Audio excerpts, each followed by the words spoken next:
Welcome to another episode of SummitCast. Today we're going to be talking about Julian Assange and the implications of his case for freedom and how that concerns all of us.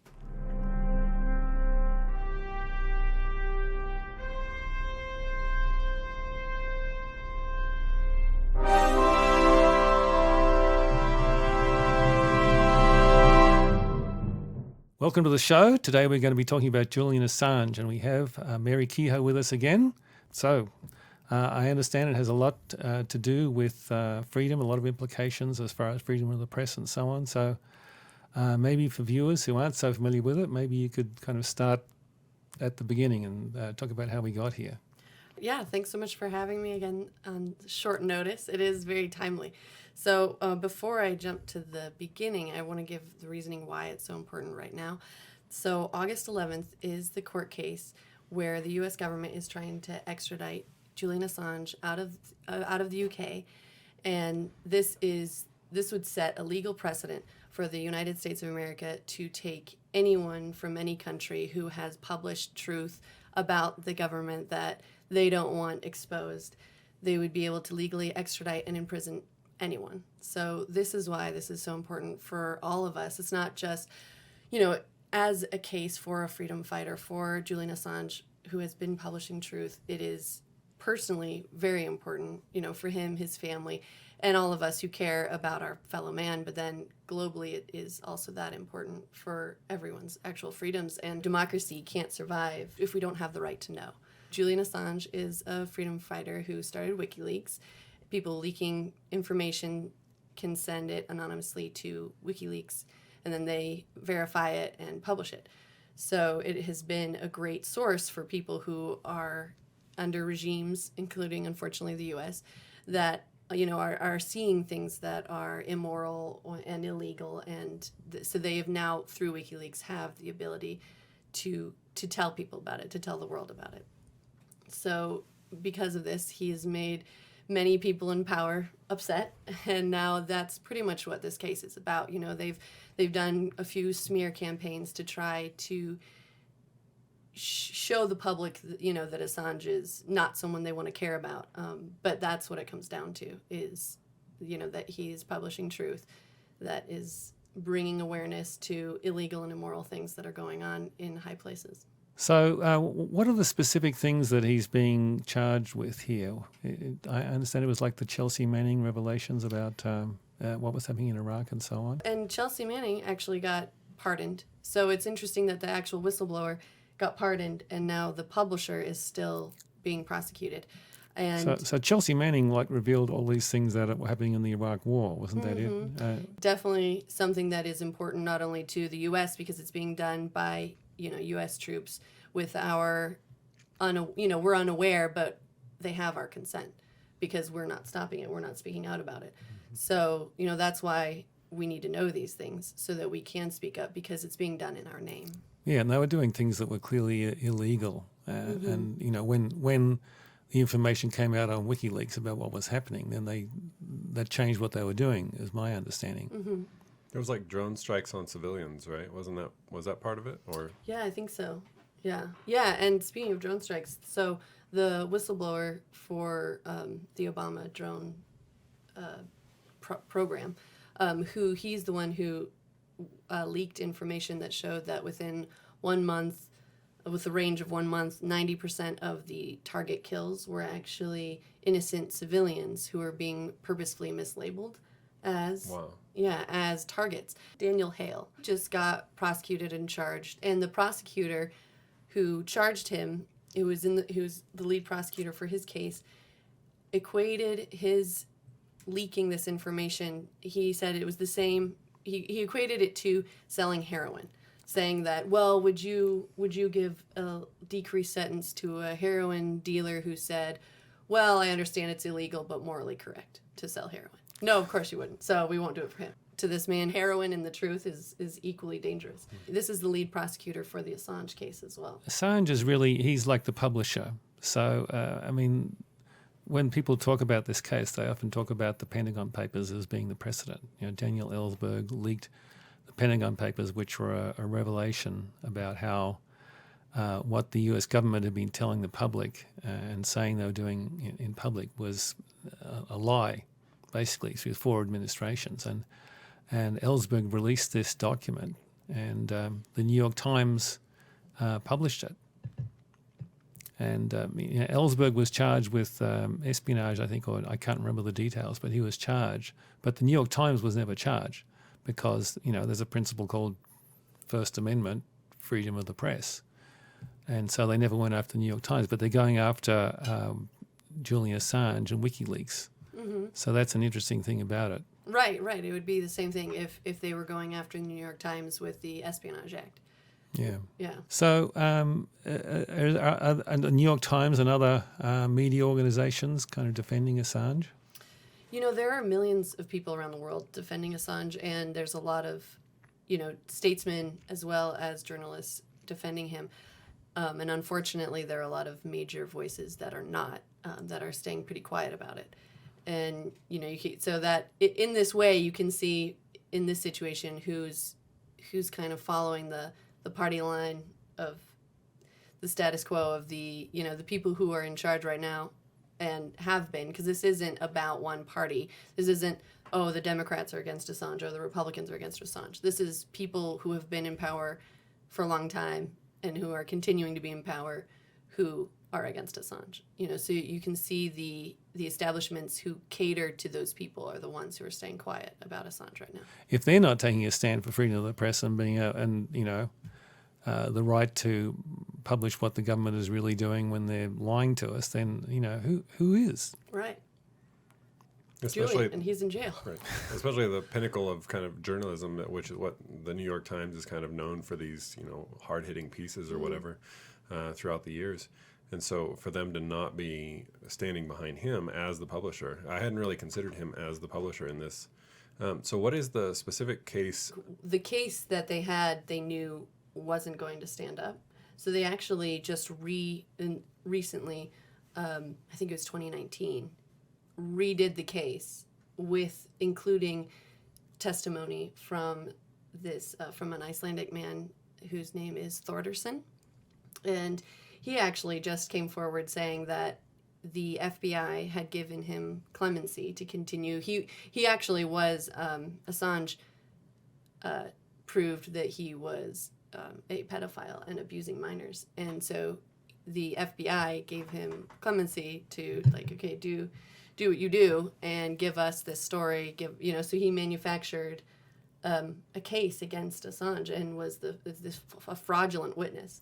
So that is what the current case is all set up on. I mean, they actually manufacture evidence about someone. I mean, that's kind of like, I don't know how much you read about the Sweden, the allegations of sexual misconduct in Sweden that was the first thing they tried. I mean, I read a detailed account of what happened there, and it was just absolutely unbelievable. Mm-hmm. I mean, they just kind of manufactured this stuff, and it looks like the 2 women who accused him were put up to it by the CIA or somebody. Well, yeah, the first one came in saying, she just wanted to have him get an HIV test because they had consensual sex, and then she found out afterwards, supposedly, that he didn't have a condom on, so she wanted to make sure she didn't have, had AIDS. And so that was all she was coming forward to say. And then she realized they were, they said that they were going to look into it as a rape. And that's when she was like, well, no, I'm not going to go with this, and stopped answering questions. And actually texted a friend. She got home and texted a friend that day saying, I didn't want to, put these allegations against Assange, and this isn't what I wanted to do. And it was clear that the police was trying to get their hands on him, I think is what it said, something like that. Yeah. And so then the next day is when the news came out with that he's been, the allegations of rape of 2 women. And so the second woman was the woman who had come to the police station with her, she wasn't questioned until the day after that report had come out. And it was similar story. She was saying that he had intentionally ripped the condom during consensual sex, but then the condom didn't have any DNA of her or him on it. That case was manufactured, looks like, and it was a pretext in order to get him get him back to Sweden, so that then he could be extradited to the US to face these espionage charges here or whatever they were. Right. Yeah. All of this is either distraction or, smearing or just a way to illegally get him where they want him. So that's what we're standing up against now. And why is it better to get him to Sweden than, because he was in the Ecuadorian embassy? Is that right? Well, but first of all, he was in the UK, and then there was a trial there to extradite him to Sweden. So that he was fighting that on the grounds that getting him to Sweden was just a pretext so that he could be extradited to the US, right? And then that trial went through a number of stages, and then at one point he looked like he was going to be extradited, so he skipped bail and went to the Ecuadorian embassy and claimed asylum there, right? And then he was there for I don't know how many years. Yeah, and that is when the CIA was spying on him. And what do the Australians think about all of this? The Australian people are wanting him to be protected. A lot of people think he's a hero. Yeah, and the government's... Yeah, they're willing to sacrifice Assange for the sake of maintaining, staying in the good graces of the US government. Which is unfortunate. As an American, I don't want that. No. I want every country to be able to protect their citizens. Right. Yeah. It's just nonsense. And if they win on the 11th, that is setting the precedent that no government can protect their citizens. And where is this court? So it's in the UK. So the UK denied extradition in January, I believe, and now they're appealing that decision. And the denial was based on his mental health. So now they're promising, the U.S. government is promising that that he won't be sent to the max prison, that he won't be tortured. But then right after promising that, they reserve the right to do so if they think it's necessary. So pretty much it's complete, they're just saying that in order to get around the reasoning for the denial of extradition. But they have no plans to treat him kindly. Could they put him to death for this? Well, I don't know that they will legally put him to death, but I don't think he'd survive coming to the U.S., whether he's suicided or just, disappears. I think very, very dangerous for him to come to the U.S. It's interesting that the UK is willing to oppose the U.S. in this way, where apparently Australia isn't. Do they not care as much about that relationship, or they believe they're doing what's right, or what's the reason? Yeah, I mean, I hope they believe they're doing what's right, because then they'll keep doing it. But I think they've somewhat got an independent judiciary still, which is a good thing. I mean, it's a little bit disappointing that the grounds they're refusing extradition is on mental health, rather than on a larger principle. But maybe maybe that just has to do with the way the extradition laws work, and I don't know what actual legal grounds there are in the UK for actually denying an extradition. Yeah, I don't know. I mean, I don't know specifically, but one of the kind of grounds that is typically available is that if the crime that they're accused of is not a crime in our country, then we might extradite you to that country for that crime. And another one is, which I think does apply in the UK, is if you could be put to death, if you could be executed if you're convicted, then they don't support the death penalty, so they won't extradite you. My understanding is they did take the death penalty off the table, as a legal thing in order to avoid that problem in the UK. We'll just keep him in jail for the rest of his life. Yeah, and in terrible conditions. I mean, you read the stories about, the conditions that people arrested as a result of the January 6th incident. You read the stories about how they're being treated. It's absolutely unbelievable. I mean, it's getting towards torture. What Assange has been dealing with in the UK has been, there's been psychological torture, and it hasn't been a good situation over there either, unfortunately. And that's in UK interrogators?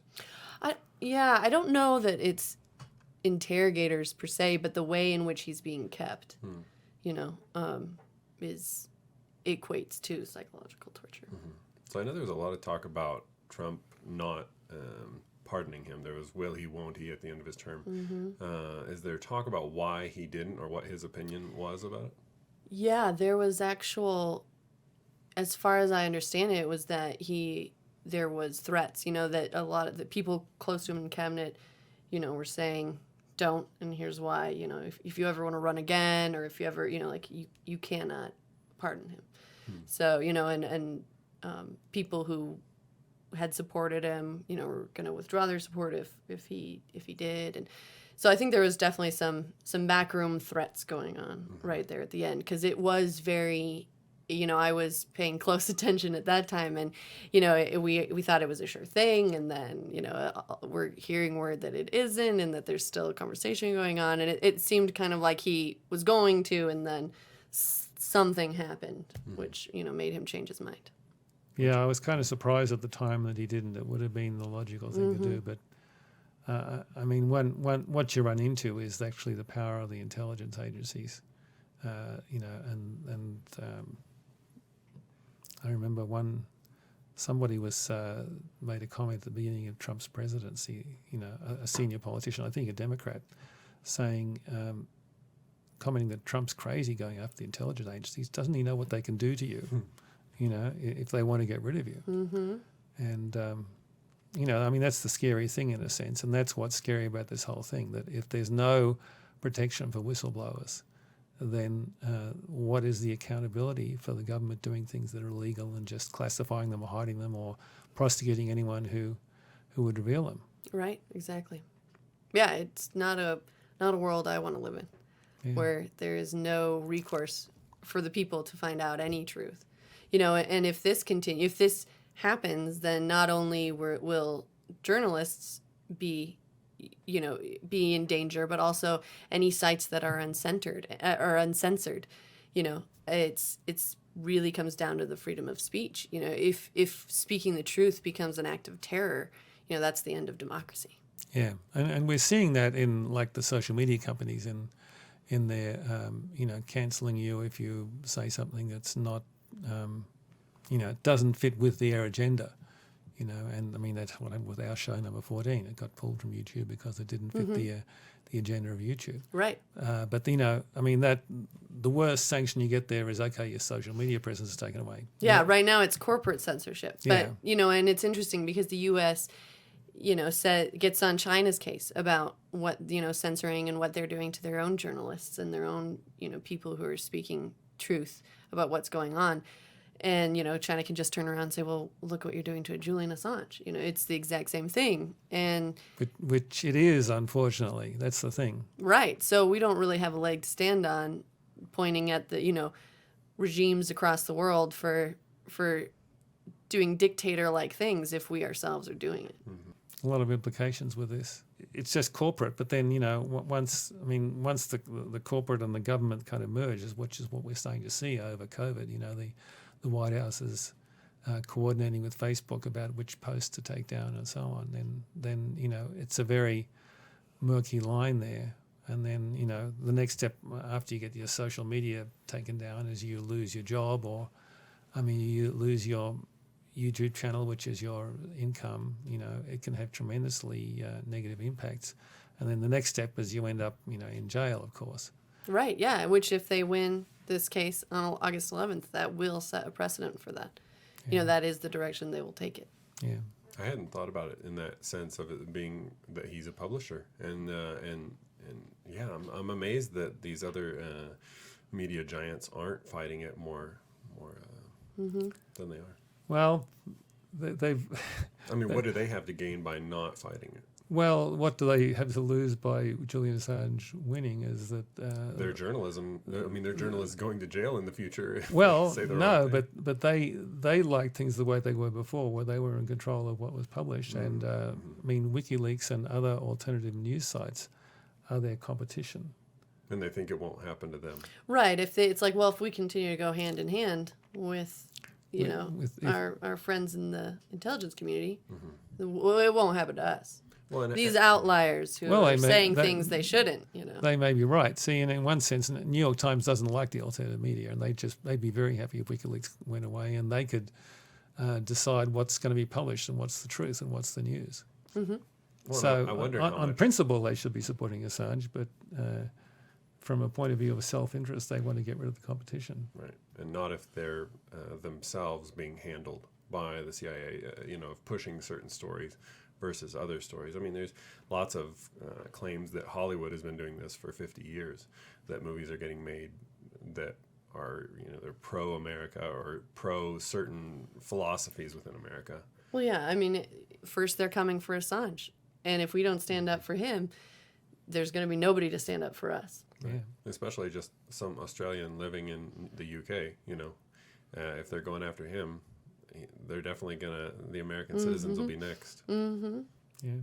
which is just scary. Right, it'll be a lot easier for them to take us down. Yeah. They don't have to extradite us from anywhere. So how much precedent would actually be created by this if they are successful? I mean, in our relationship with the UK, there'd clearly be a precedent in the UK law, but how would that affect other countries? Yeah, I mean, they could bring this forward as a precedent for any country, because it's international. It's including more than one country, multiple, you've got the UK and he's Australian citizen. And, and you can see how already, he just lost the citizenship in Ecuador. So there's a lot of countries that are already either playing into the U.S. or trying to, stand up against them. And if they win here, that's precedent for them to win, at every other time. Right. And why was Ecuador willing to go against the U.S. on this? I mean, In the beginning? tiny little country that Yeah. is. Good I think question. their dollar is directly tied to the U.S. dollar. I mean, we have a strong relationship with Ecuador, so why were they willing to go? This That's a far good from- question. Yeah. I don't know. Because now they're not. Right. Exactly. So something happened. Was it just a leadership change, or Yeah. did their president change and they said, "Okay, we're done with that. We're not." I'm not sure. Yeah.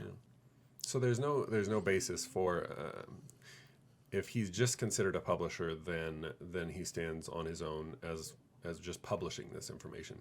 But if is the angle that they're going for is that he was helping in obtaining the information too? That's what you were mentioning. Yeah. Mm-hmm. And so that's why they're trying to go after him. Yeah. Right. And that's already falling apart. So. And Chelsea Manning has already been pardoned, so there's also that. So Yeah, and Obama had decided not to prosecute there at the end. When he pardoned Chelsea Manning, he was saying he wasn't going to prosecute Assange. So then the prosecution didn't start up again until when Trump was president. So, it's an interesting thing that the Biden administration is now going against the final decision of Obama and following what the Trump administration was doing. It seems counter to what they want to be doing. right, I think it speaks to that deeper truth that you were talking about, that these people who've been in government for 30 years in various places are the ones that are actually controlling a lot more than we think. These lifelong bureaucrats. Yeah, and on the side of defending him, there's a lot of countries who have cross-party groups, standing up and defending him. I think Iceland wrote a letter to Biden, and a lot of, in the American free press groups wrote a letter to Biden right in the beginning. So I think there's UK, Iceland, and, what was the other one? Maybe Australia? I can't remember. But I'd like to there's think three. it was Australia. Yeah, right. And there's the cross-party groups that are standing together, so this really does go across party lines. He exposed things that made deeply entrenched, powerful Republicans angry. He exposed things on the Democratic side. So he definitely doesn't follow a party line. He follows the truth and where that leads. So this is something that when we say it's a political case, that doesn't mean that it's a specific party's political case. This is a case that's political because it means the reasons they're taking him down is political rather than legal. He hasn't done anything illegal. Well, what it tells you is that nobody in Washington wants the truth. Sadly, Everyone's yes. trying to hide the truth in Washington. It's just kind of the culture of the city, which is really, very sad. I mean, Right, I and don't I'm know sure what you- there's people there trying to do good, but unfortunately the people who seem to have all the power are, obfuscating the truth.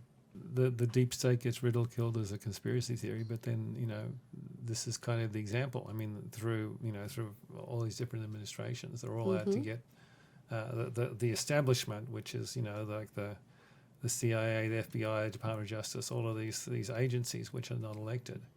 Right. They're all out to pursue this agenda to cover up the truth and prosecute whistleblowers. Mm-hmm. It's heartrending to see that, it's Assange, these people, there's so many cases that run up against this deep state or whatever you want to call it. But then if you bring that up, that goes against the thought process that, you just vote in a new guy and it'll all be fine. Yeah.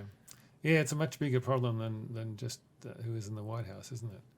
It's a kind of a generational problem of lack of integrity, the corruption in Washington D.C. in general, and I don't know. You got to kind of, I don't know how you make progress against on that.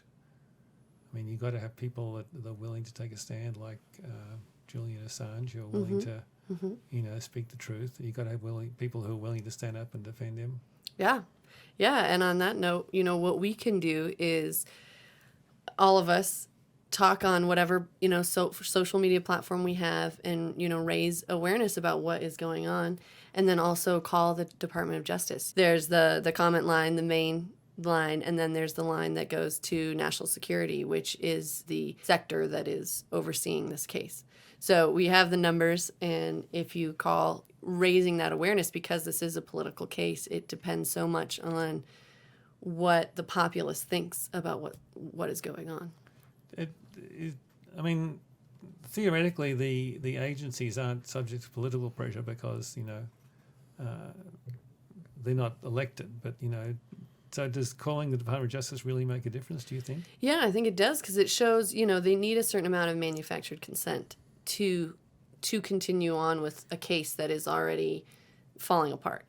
Mm-hmm. So as soon as we show, that the world's watching, that the U.S. is watching, that the people are aware of what's going on, it makes it a lot harder for them to just slip it by. Mm-hmm. And what about talking to politicians? Yeah, talk to everyone. Would that make a difference? I think it can't hurt. I think, talking to everyone, So call the White House? Sure. Call the Department of Justice. Call, your state representatives. And talk to your senators. Mm-hmm. Yeah. Yeah, and, if there's enough of an outcry, from the people to their elected representatives or the Department of Justice, then maybe it will make a difference. Exactly. And they'll think that, okay, well, we could pursue this, but the political cost we'll pay if we pursue this is not worth it. Could they actually pass a law that would, from the senators and House of Representatives perspective, could they pass a law that protects him in some way, or would it be? I doubt they could do it by the 11th. Right. What we really just need is the department to drop the case. It's clearly, it's built on fraudulent witness. Mm-hmm. So it's time to just drop it. Right. So this is a very important case, and we encourage all of you to make your voice heard, talk to your representative, talk to the White House, talk to the Department of Justice, talk to your friends, let them know about what's happening here, and think about what the larger implications are. So we'll see you next time on SummitCast.